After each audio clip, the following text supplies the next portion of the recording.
Boundless Immigration News, Weekend Review, July 8th, 2022. SCOTUS rules Biden can end remain in Mexico, but case isn't over yet.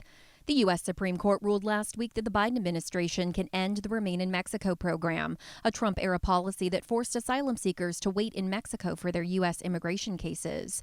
One of President Biden's campaign promises was to end Remain in Mexico, and his administration tried to cancel the program in early 2021.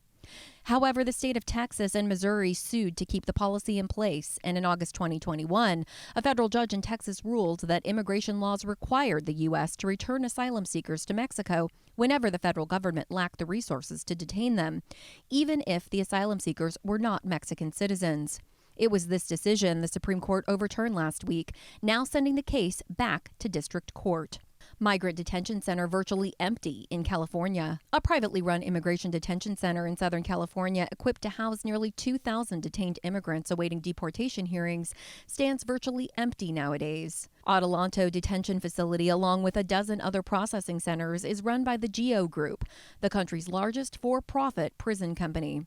According to the Associated Press, the federal government pays for more than 1,450 beds a day at Adelanto, but the facility currently houses a daily average of just 49 detainees. It's not only Adelanto lying nearly empty. The government pays for 300,000 immigration detention beds at 48 facilities around the country, but this fiscal year, only around half have been occupied, according to government data. The average cost of one detention bed a day is $144. The COVID-19 pandemic forced detention facilities to space out detainees to curb the spread of the virus, leaving most of them underutilized. Immigration advocates say the pandemic has proven the U.S. doesn't need to lock up as many immigrants as it has claimed, especially since immigration agents are relying more on technology apps to keep track of immigrants ahead of their deportation hearings. Immigrants fear crossing state lines for abortion care. More than a dozen states have passed abortion bans following the U.S. Supreme Court's decision to end a constitutional right to abortion, forcing many women to cross state lines to access care. But for undocumented immigrants living in the states with partial or full abortion bans, traveling to a neighboring state to get an abortion is fraught with peril. U.S. Customs and Border Protection operates more than 110 interior immigration checkpoints along U.S. highways and roads. The fear of being stopped at a checkpoint makes it close to impossible for women without legal status to safely get an abortion.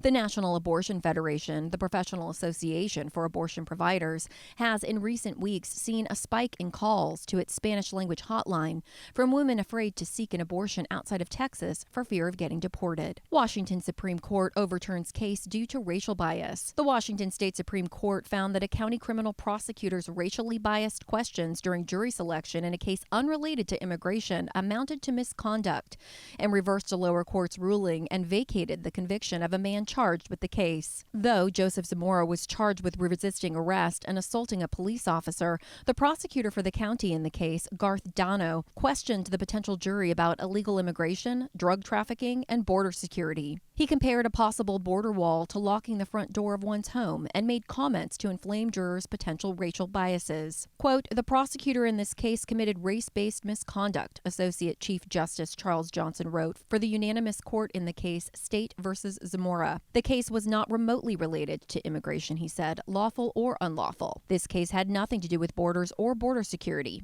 Any mention of border security, immigration, undocumented immigrants, and drug smuggling was irrelevant," Johnson wrote. Florida Supreme Court approves grand jury for immigration.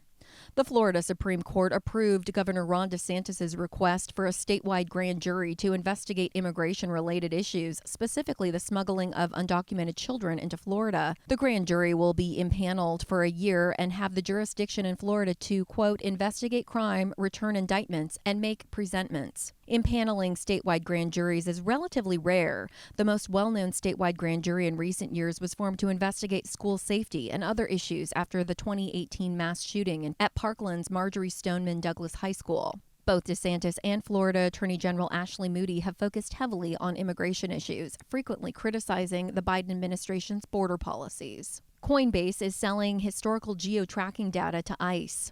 Recent FOIA disclosures show that Coinbase, the largest cryptocurrency exchange tool in the U.S., is selling historical geotracking data to Immigrations and Customs Enforcement, ICE, with no agreement limiting how ICE uses the data. The data will come from tracking transactions made with nearly a dozen digital currencies, such as Bitcoin, Ether, and Tether. Coinbase claims that it, quote, sources its information from public sources and does not make use of Coinbase user data, but declined to provide information on how it is using that data. Those are this week's immigration headlines. If you like this video, please give it a thumbs up and subscribe to Boundless for the latest in immigration news. Thanks for watching.